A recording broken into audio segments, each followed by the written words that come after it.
evening everyone, and welcome to the Maison Ferrand experience for the virtual Cognac Show for 2021. I'm very sorry we can't be there in person. We all miss the show, we all miss the bars, we miss the restaurants. But what we're going to do today is try to bring to life the Ferrand Cognac experience by taking us to one of my favourite places in the whole world. Today we're inside Hawksmoor in Borough Market, joined by one of my dear friends, Tom Foxwell, the General Manager here. Tom, thank you so much for letting us into this amazing space.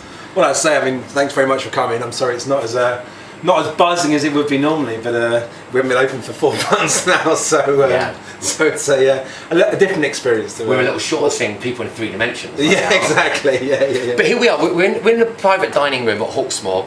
Hopefully, you guys have got some of the tasting packs of our cognac so that you can drink along with us. There's actually going to be a link in the comments as well for you to purchase the Hawksmoor at-home pack, because today Tom's going to teach us how to cook a porterhouse steak straight out the Hawksmoor at home. Because if we're going to drink great cognac, then we're going to drink it the way God intended, alongside some really, really good food. So, Tom, for people who haven't been to Hawksmoor before, do you want to describe Hawksmoor to a punter who really hasn't been to one of these great restaurants? So we are, Hawksmoor is a British steakhouse. Is probably the best way to describe it. So it's a real focus on British products, but obviously especially like British meat. So it's all British breed cows, which is obviously really important. Grass fed, which is again really important. Great for the cows, great for the people who eat it. But then I think probably the most important bit is the dry aging. So rather than aging in a plastic bag, which you sort of find in supermarkets and places like that, this is it's dry aged. It allows for like a magical some magical things to happen to the meat. How many sites are there now? So there's 9 sites altogether. We've got 6. So we've got 6 in London. Then the 2 other cities, so Manchester and then up in Edinburgh, and then number 9 is New York, which is built and ready to go. They were doing test services, and then obviously because of the situation, it's been sort of like set, like the Mary Celeste ready to go. And well, I read numerous articles about how impactful it's going to be in New York. And for anyone who's not been to Hawksmoor, these restaurants have had an incredible legacy in changing the face of the British dining scene. And I remember reading during the last lockdown that when they did a survey of people which restaurant they were most looking forward to opening, that Hawksmoor was number 1. That's right, isn't it? Yeah, we are nothing about our customers, and we're very, very lucky that they're very, very loyal. So that was some very dark days in that very first lockdown, and that definitely that's spring in our step. Yeah, absolutely.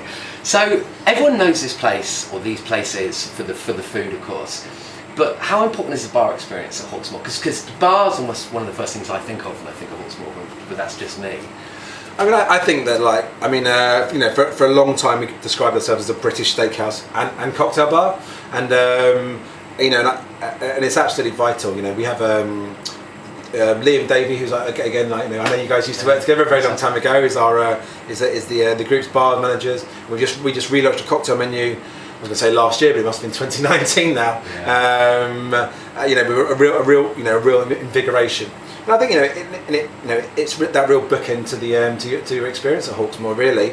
And actually, and I think that I think anyone can, when you get to know something, when you are very, when you're very comfortable with it, you can sort of like it can diminish a little bit. Obviously, once we reopened after lockdown, lockdown 3 now, who knows? Yeah. After we reopened with the sort of COVID secure stuff in place, we couldn't have people at the bar, we couldn't have people just coming in for drinks. It was only dining, it was only sitting down at the table. And again, it's you don't know what you've got till it's gone. Once when we didn't have that part of the experience, it was it made a massive difference. And like you can come to Hawksmoor, you can have a great drink at your table. But there's something special about going up to the bar, speaking to the bartender, and really and starting and finishing your evening with that part of the experience. So we're not quite sure where we'll end up. We're not quite sure what the restrictions will be when we reopen. But as soon as we can open those bars, we most definitely will. The Hawksmoor bars have always been so important to me. They almost feel to me like the inheritor of what the Match Group used to be, in terms of exceptional staff, really well trained. And I go there just to drink. In fact, while we've got it before this gets warm, cheers. We're drinking some sidecars with the 1840 cognac, a cognac we designed for these kind of classic cocktails. Delicious. So I can ask you a question: how much does the dining sort of options at Hawksmoor. So a meat bias, quite heavy, very wholesome food. How much does that drive and dictate what people drink here? I mean, it's funny you say that. I mean, for the longest time, I guess, for like, I say, until we put this brand new menu in last year, our cocktail menu was divided into like sort of pre-prandials, which is sort of pre-dinner, and then sort of post-prandials. And I think that I think it's vital, and I think that actually it offers a sort of like steak and red wine is obviously a very classic combination, and not one to be messed with, but it really offers like an opportunity to offer something a little different, and to really like it's that those bookends for the evening. You start with something sort of fresh, something a little bit acidic, really get the stomach, get the juices going, and then finish with something again, cognac's perfect for that. Something warming, something like again just to sort of like complement like your pudding, your dessert, and then sort of slide out into the night. Slide out, the opposite word. I mean, Tom and I have been doing this for a while now. I've known him for a very long time. We've probably done about 20 years each in the business. Less for manslaughter. And so I could talk at length about how cognac's changed, or the perception of cognac's changed. But from your perspective, how do you think the customer perception of cognac has changed over the course of the last 20 years here in the UK? Oh, that's a great question. I would say like when, as I say, we're both far older than we look, of course, but we've been doing it for a little while. And I think that when I first started, it was, you had a couple of bottles in the back bar, and it was just sort of there because you had to have them, and occasionally like some of our older clientele, would order. People weren't particularly concerned about sort of brand and stuff. There's only a couple around anyway. I think I was when we first met, when I worked up in Leeds, it was very like sort of the hip hop thing had like gone massive. Everyone was drinking Nyack, and I think that really sort of brought a lot of attention to the category, and a lot of attention, especially like customer attention. And I feel like now it's actually that side of it has mellowed quite a lot, and actually people are just sort of seeing it as a great product. And I think I think the heritage behind it, the stories you can tell about the about the products, and again like the exclusivity and the fact that it gets rarer and rarer, and there's some real gems out there that I think people are really excited about it. It's probably a good time to start drinking some cognac actually, because I know there's going to be people watching this at home who with a tasting pack and itching to start drinking. So we're going to start talking about like a good cognac to mix with.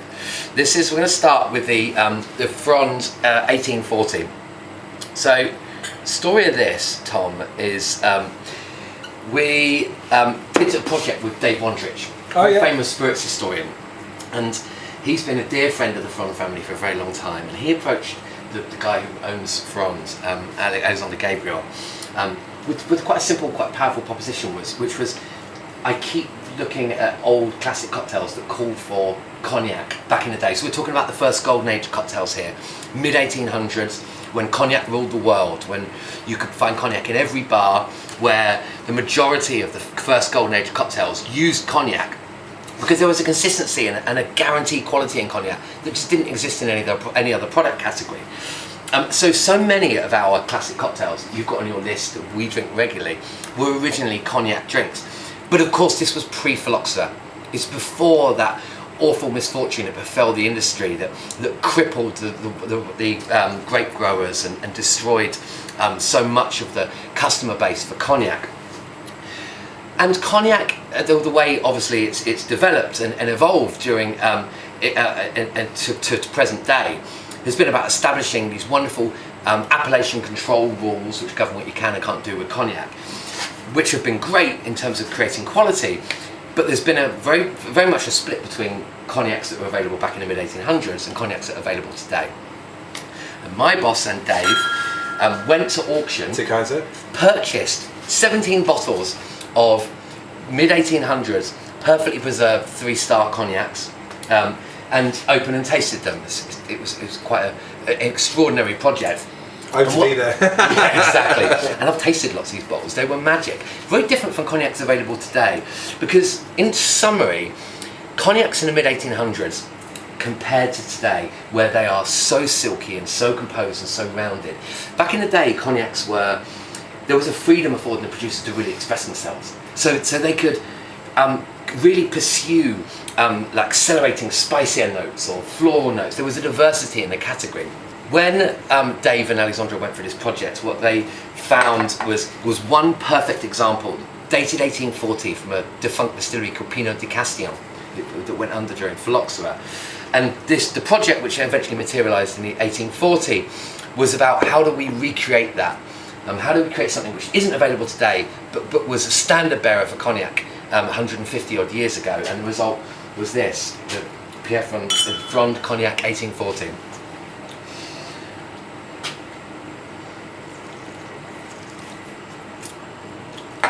What do you think, Tom?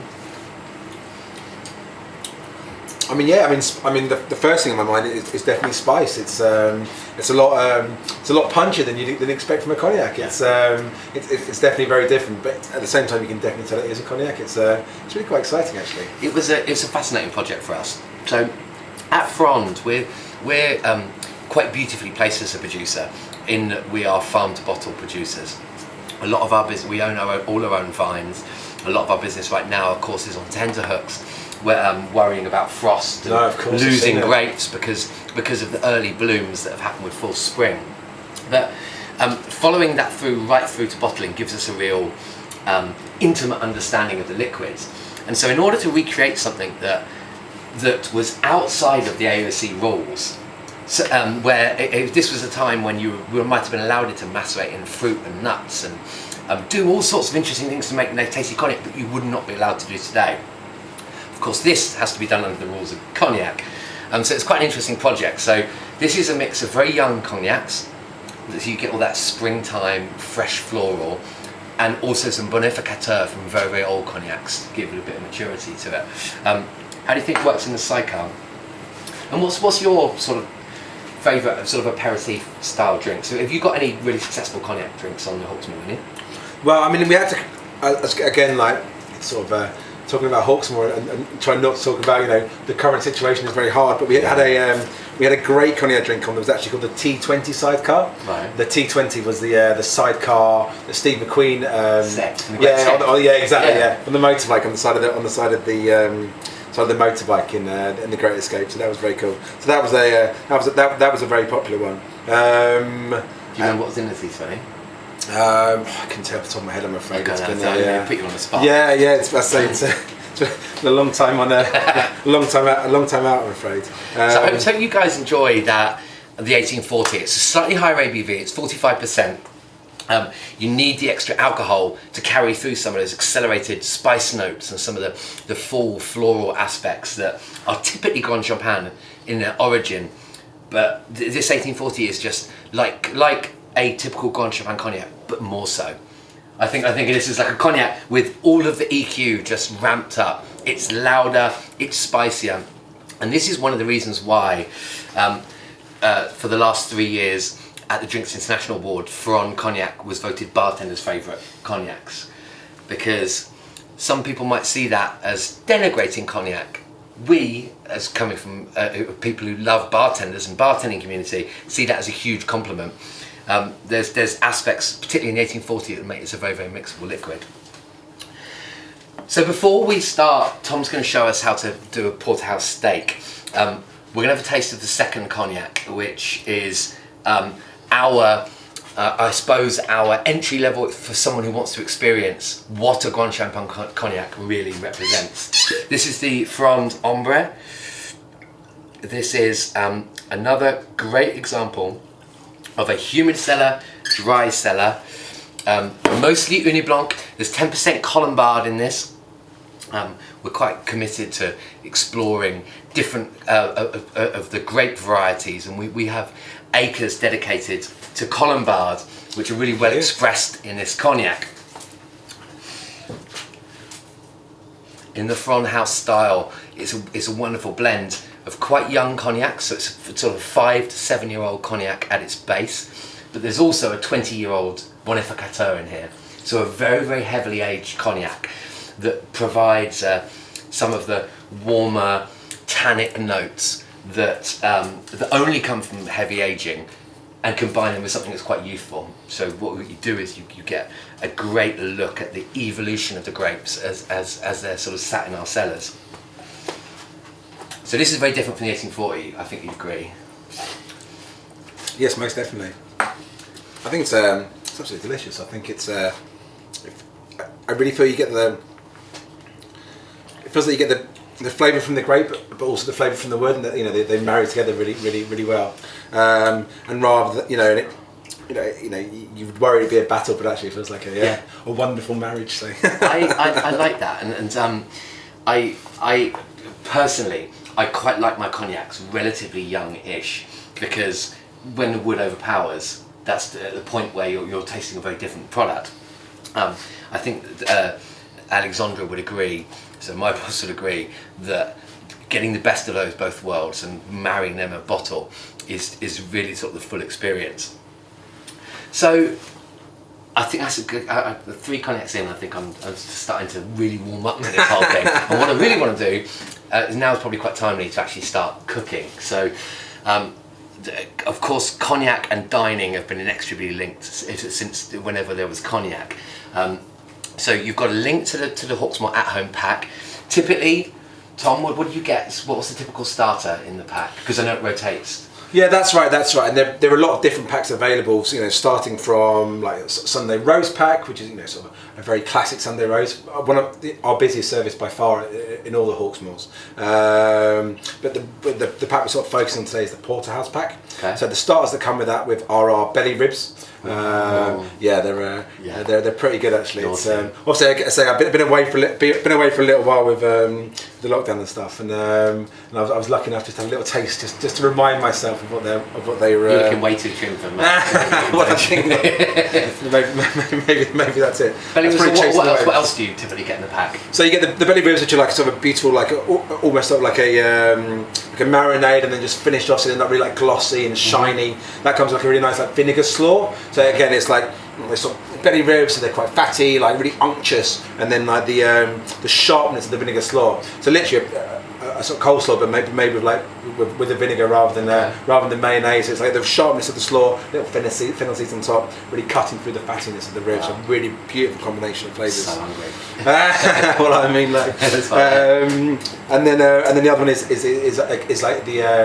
our classic scallop dish, scallops and white pork. Classically British. Yeah, absolutely, yeah. And so scallops, white pork, some butter on there, and then just finish with breadcrumbs. And then obviously we've done all the hard work for everyone. So literally both of them do the ribs just in a pan, just rub the glaze over the top. Yeah. Scallops just go in the oven for like sort of like not even 10 minutes. Bring out this sort of lovely and milky on the inside. Make sure you don't overcook them. Wow. And they just a real great start, and real like sort of get the juices going for the main event. And then so here you go, the main event then. So the main event, which we're going to drink with another cognac. Do you want to talk us through, if someone's got the pack at home, how do you go about cooking a porterhouse steak then?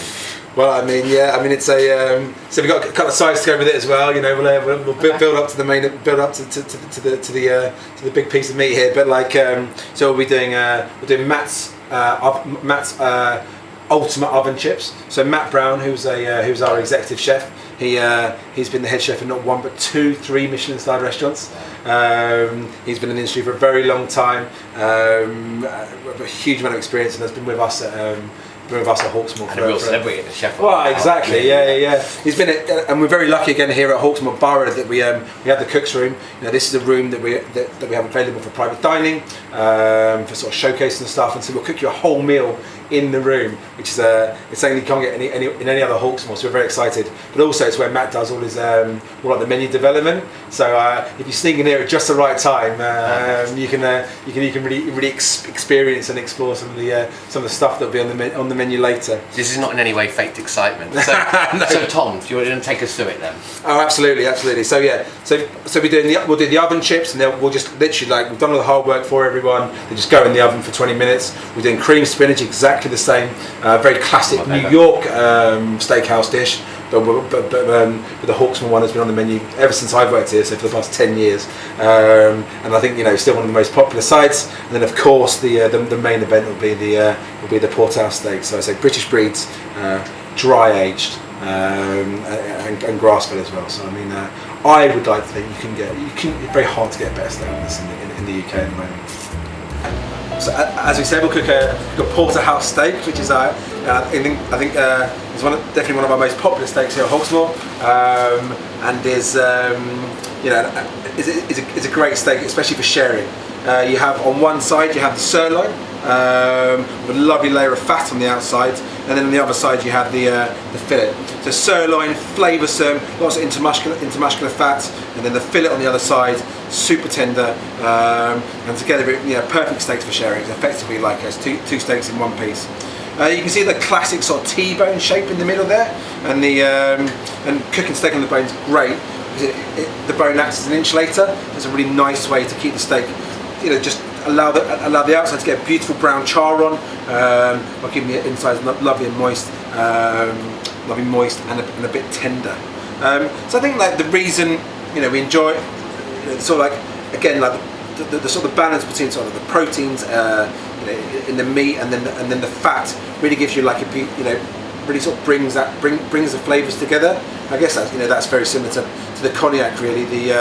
You get that beautiful sort of silky mouthfeel, while like really some great flavour in there. So I think really that's why sort of the cognac and cognac and steak such a great combo.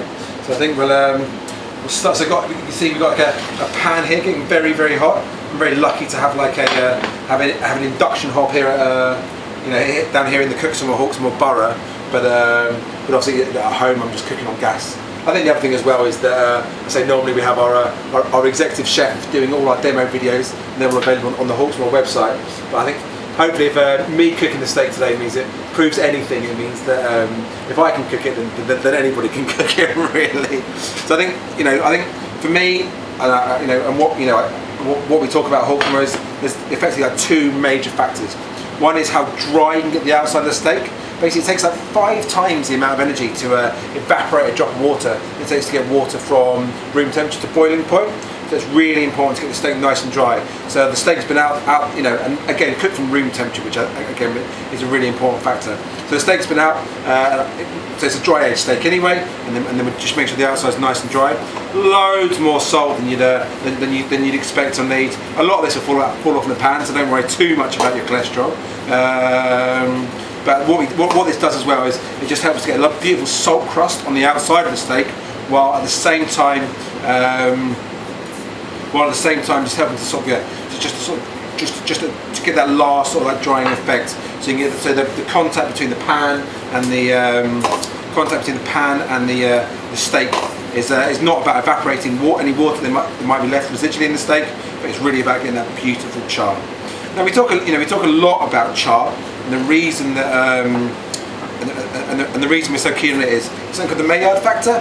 So Maillard is you hear people talk about caramelisation on steak, and you hear people talking about sealing steaks. I mean, caramelisation is a part of it, but it's a bit more complicated than that. Maillard is the amino acids, and that's that beautiful, like that cooked meat flavour that you get that really isn't replicated anywhere else. They reckon there's almost 180 different flavour components in a well charred steak. Almost as many as you find in a cognac. So I say I've just got a little bit of the fat from the sirloin just to start seasoning the pan, and then just down in the pan, cooking away. And like, there's a lot of different theories around this. Some people will say to flip it every 15 seconds, and that will work. But I think for easy goose, and so you can carry on having a good chat, just let it cook on one side. You see how it's kind of slightly there, that side. Let it cook on one side, give it a good 10 minutes, and then flip it over, do it on the other side. I think what's most important when you're cooking steak, especially a big steak like this, is just to probe it. So we'll cook it medium rare, so we'll take it up to about sort of like 55. But really what I want to do then is I'm going to take it off the heat at about 46, 47, and then bring it up to temperature, and the residual heat will just cook through to the middle and bring it up to temperature. And that way you give it a nice get the inside lovely and pink, while the outside stays nuts, get it beautiful and brown and charred, and get those Maillard flavours we were talking about. So yeah, so we'll leave that to cook really. I say I'm a fiddler by heart, so I try not to move it around too much. So Tom, while that's cooking away, we're going to have a taste of the next cognac. The next one in your tasting pack, the 10 Generations.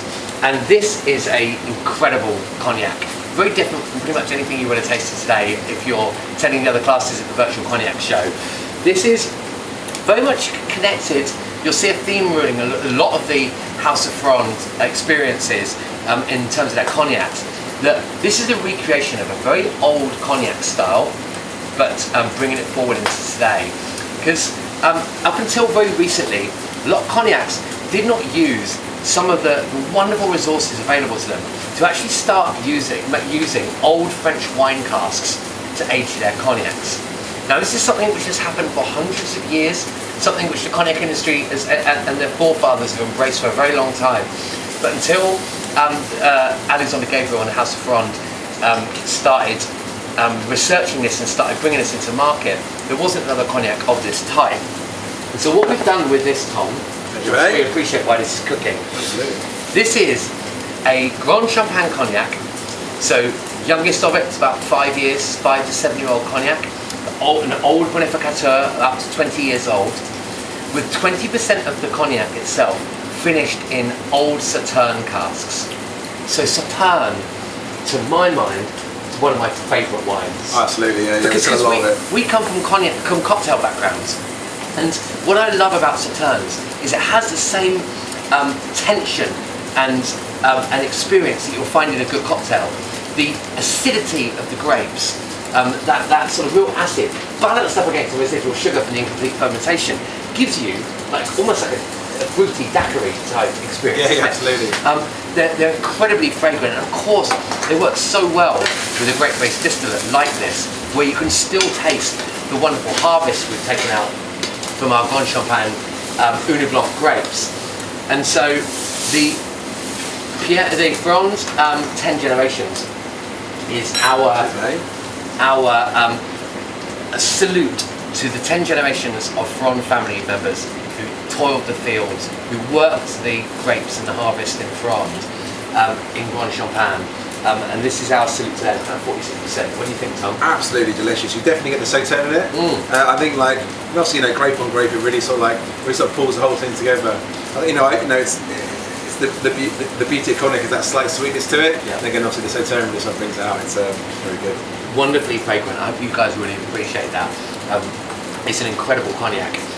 We've got something else to enjoy while we actually get to this steak. But I'd quite like to talk to you a bit, Tom. Well, I'll tell you what. I think now it's time to flipping. So I'm hoping you'll see a beautiful golden brown. See the fat's just slightly starting to go there. You definitely don't mind that. That's definitely a good thing. You can sort of see the flavour there. You see right by the bone, it's a little bit paler. And that's cool. We can we expect that. And just again, we'll do the other side there. Just give it again another 10 minutes, just to really get that beautiful dark brown char. I talk a lot in the kitchen to the chefs. You don't want those. Don't use a griddle pan. You don't want those bar marks. You want that beautiful Maillard char the whole way across with beautiful uniform dark brown. I'm very happy with that. I'm so happy, generally. After 1 year of lockdown, I can't tell you how exciting it is to be here in a great restaurant. And these smells, if we could just parcel up and package these smells. Smell-o-vision, I can't believe it's insanely good. They've still not invented it. What's your favourite drink?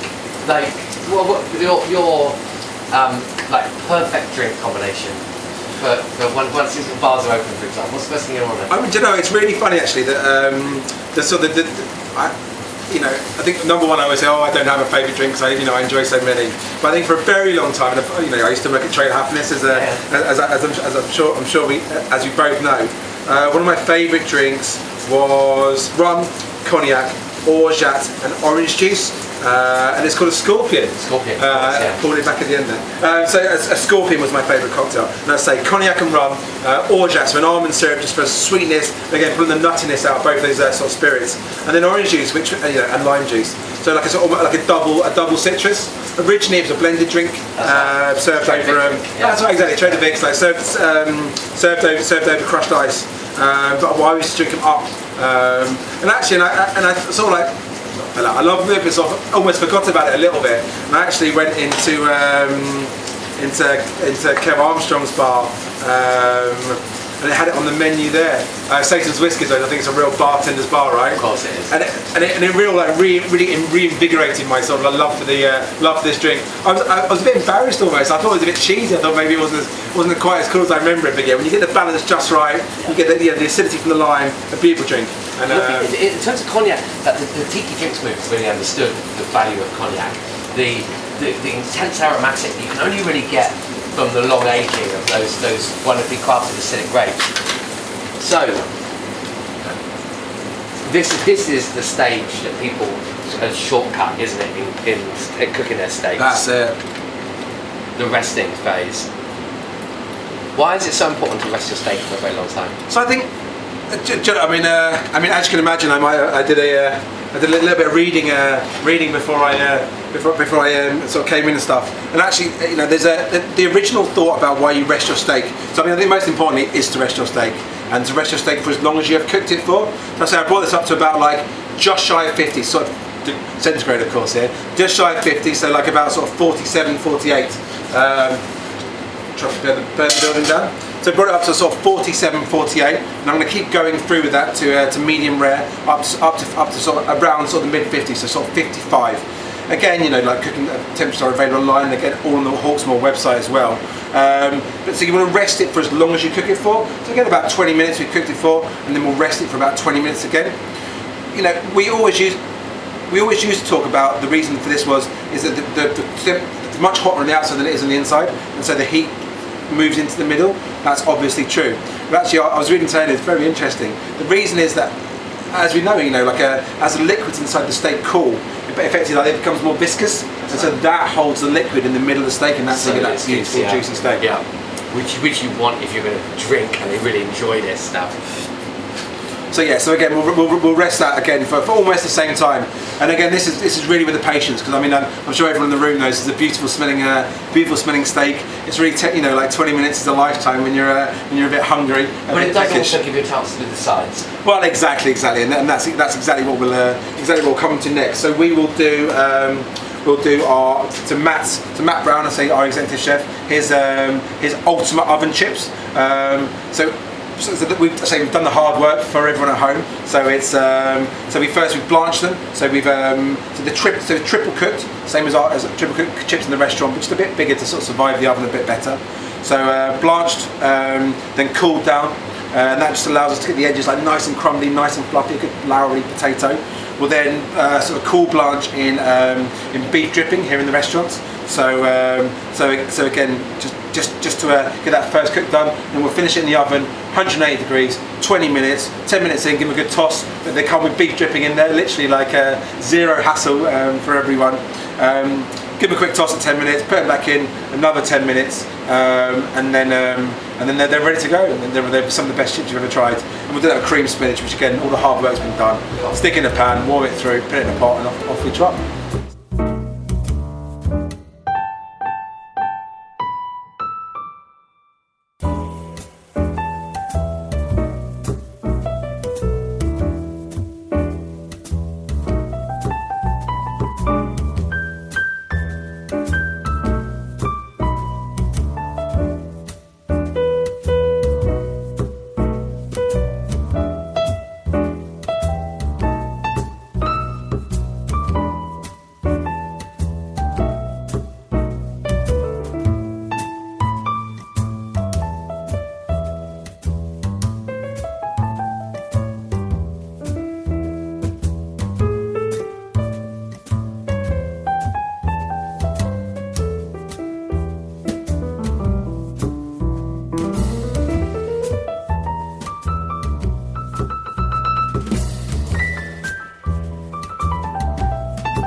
So the final unveiling after all that cooking and all that drinking is to have the finest cognac with the finest steaks. So Tom, let me introduce you to the crown jewel, I believe, of the Ferrand Cognac estate. This is the fourth cognac in your tasting pack.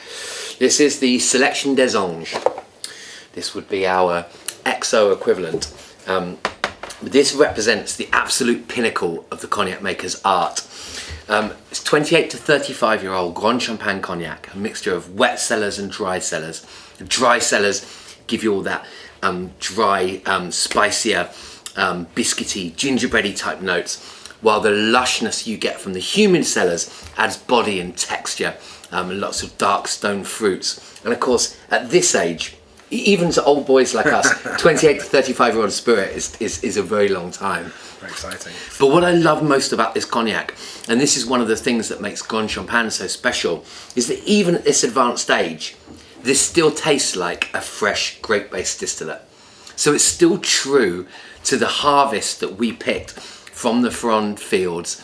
It still tastes like that young cognac, but combined with which the 35 years in casks has given you that rancio maturity. It's moved through the springtime of its life, through the summer of its life, much like you. It's deeply in the autumn and towards the winter of its life now. And I'm overjoyed to show this off to you, Tom, because I think it's the perfect accompaniment for all this wonderful food that you have created for us. Tom? Thank you. So this is Alexandra's favourite spirit he does in the whole of his portfolio, and I agree with him. Selection des Anges, so it's in the angel's share. This is the point that I think is perfection in terms of cognac. We do a lot of older cognacs that really express the time in the cellar and the wood. So we've just launched a Legendaire, a pretty much 60-year-old cognac, which is incredibly rich and textured, and the tannins mean that it finishes in your palate for minutes and minutes afterwards. It's a wonderful, wonderful cognac. Frankly, I prefer it when it's slightly young, because I still like to taste the grapes. I like to taste the fruit. I like to taste the harvest alongside all of the wonderful maturity. So Tom, Cheers, mate. what do you think?